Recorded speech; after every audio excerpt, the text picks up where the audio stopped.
Hi guys, it's Inam4 here with the Apple iPhone 5 in white and a 16GB model. We're going to take a look at why you shouldn't buy the iPhone 5 and why it sucks. I know I'm going to get a lot of hate on this video, but hey ho, let the trolling begin. So first off, I've had the iPhone for about 3 weeks now in total, so I'm going to give you my views on why you shouldn't buy it and why it actually sucks and not actually worth your money at all. Number 1, doesn't include a micro SD card. What's up with that? I know you pay for 16GB storage, but you should have the ability to input a micro SD card slot. Most Android phones do. What's up with that, Apple? The lack of widgets is annoying because there's nothing that you put on your app screen or your home screen rather that you can keep a track of stuff that you're into or that you want to keep up to date with. I mean, the closest thing to it is a notifications bar. There's no NFC technology used on the iPhone, so you can't use cardless payments for that matter or use NFC tags because the technology isn't there in the iPhone. I mean, what's up with that?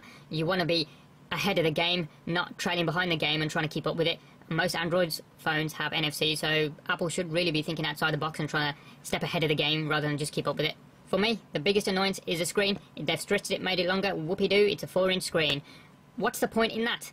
It's not even HD. The resolution on this is 1136 by 640. Fair enough, it's a retina display, so you can't see the pixelation in the images or on the screen, but it's not HD. Most of its competitors, being the S3 and some other devices on Android, have HD screens. What's up with that? At least keep up with the game, Apple, come on. As we're talking about screen resolution and the display of our phone, let's talk about the cameras. You can shoot in HD with both cameras, which is welcoming, but what do most people do when they take a photo or record a video on their phones? They play it back and look at it.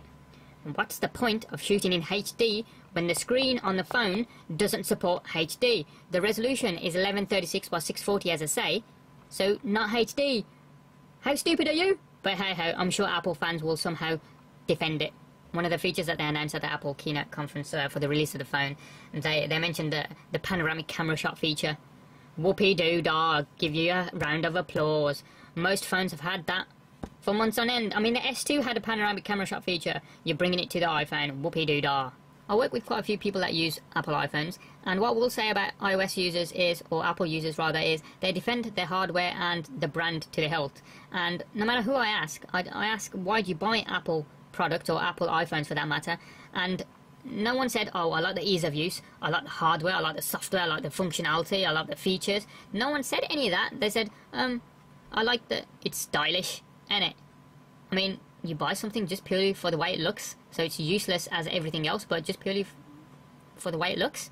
That's not right.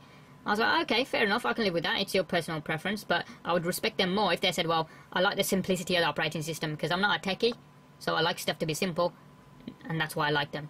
Which is fine, I'd respect that, not because, oh, it's stylish. Looking at the design, if they like it stylish, the new iPhone comes with chamfered edges all around.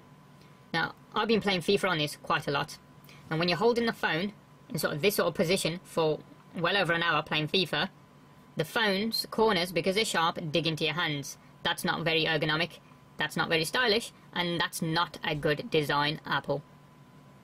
Surely you should make the phone ergonomic because the phone is meant to be held in your hand, not anywhere else. So make it so that it's nice and ergonomic and doesn't strain your hands. Especially as more and more people are playing mobile games on their phones, you'd expect it to be a bit more user-friendly. That's my take on the chamfered edges, at least. I'm not a big fan of those if you're a gamer. If you only use it 5 minutes here or there, just phoning people, texting, that kind of stuff, it's okay, but long periods of activity while holding it in your hands, it's not a good look at all, people. My first Apple iPhone was the 4S. Now, I was really disappointed when I first got that device, just purely because you can't set MP3 tracks as ringtones. Now, every other device, I mean, phones 10 years ago could set MP3 tones as ringtones, but Apple decided not to give you this functionality. Why, you wonder? Or if you're an iOS user, you know why. It's simply to make money, so that you can go to the iTunes store and purchase crappy ringtones like this for £1. Oppa Gangnam Style. That lasts only 30 seconds for £1. It's simply to make money. Now, that's not a clever user. If I'm using a device, I want more functionality. Fair enough, people are saying it's stylish, then I agree with that. It is stylish, it looks good, but the functionality isn't there. If you want to set a ringtone and you want that to be an MP3 track that you've already purchased, why should you have to go into the iTunes store and buy it again as a ringtone? You're just wasting your money. There's no point. While we're talking about the App Store, let's give Google's Play Store a mention, because on the Play Store you got a far greater number of applications which are free compared to the iTunes. iTunes, you have to pay for quite a lot of the applications. Some of the applications which are free on Android, now the reasons I should mention why they're free on Android is because they have advertising on them, so which makes them free. So I happily put up with advertising on an application if I don't have to pay for it. But on iTunes, you don't even have the option for that. You just have to pay for it. And I'm not a big fan of that. On the iPhone 5, they've got rid of the 30-pin connector that was along the bottom of the 4S and introduced the lightning connector. White iPhones, my black iPhone's been fine. It occurs on the right side, so we'll show you here. I have my white iPhone here. This is actually my third installment of the iPhone 5. Currently, the right side of my lock button is working, but I'm just waiting for it to break because my previous two iPhone 5s have both shown the issue in about 3 weeks' time. That's about the time it takes the issue to develop, in my experience. This is a refurbished phone this time, to segue into a different point that we do, or a different problem that we do have. The first time I got my iPhone 5 replaced, I did get a new iPhone, considering it was so close to the release date. They did not have any refurbished ones. They didn't exist yet. With this third one, I wasn't so lucky. I got a refurbished one that was clearly dropped on the bottom right side, or bottom left side, I'm sorry.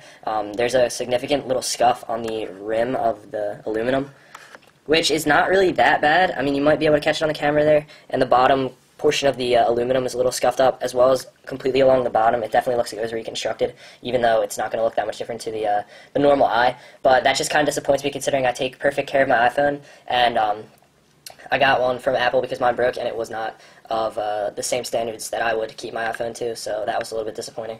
Some software issues that we've been having. The one that I came across probably isn't related specifically to the iPhone 5, but I was reviewing a Bluetooth keyboard connected to my iPhone 5, and I pressed the photo viewer button. I don't know if it's specific to that type of keyboard I was reviewing or any keyboard that's made for the iPad and you press the photo viewer button, but it like wiped my iPhone. I've never seen anything like it. It didn't exactly delete everything, but you couldn't see any of the apps, and like you press the home button, nothing would happen. It was really kind of weird, so we're going to link to that video as well. And then the next one that we came across, which is another big problem that a lot of people have probably noticed because I think it happens with every iPhone. You go in the App Store and you try to download an app. It probably won't happen here, but if it does, that'd be great. So on this keyboard in the App Store, it's not happening right now. There's like a glitch that goes through the entire row of letters. We're going to put a video in to show you because we don't have a standalone video for that. But when I first saw it, I was really worried because I thought it was a hardware issue, but I'm almost certain it's a software issue and it should be fixed in an update. It just makes you wonder like what's going on, and kind of scared me at first. So I'm sure a lot of other people have seen that issue. One additional problem we did encounter with the iPhone 5, it seems to be occurring more frequently when a passcode lock is used, because Ryan doesn't use a passcode lock and it doesn't occur to him as frequently. But what happens basically is you lock your device, you unlock it, you go to enter your passcode. I'm not obviously going to do it, but you do your 4 letters, and then as you enter your 4th letter, it kind of lags behind a little bit, and I can like kind of predict it happening. Then the 4th number goes in, and then it flashes to whatever screen you were originally on, and then it flashes completely black and to the Apple symbol and almost reboots in a sense. I'm guessing it, I mean obviously it's a software issue and it was not fixed in the 6.01 update, so we'll have to see what happens there.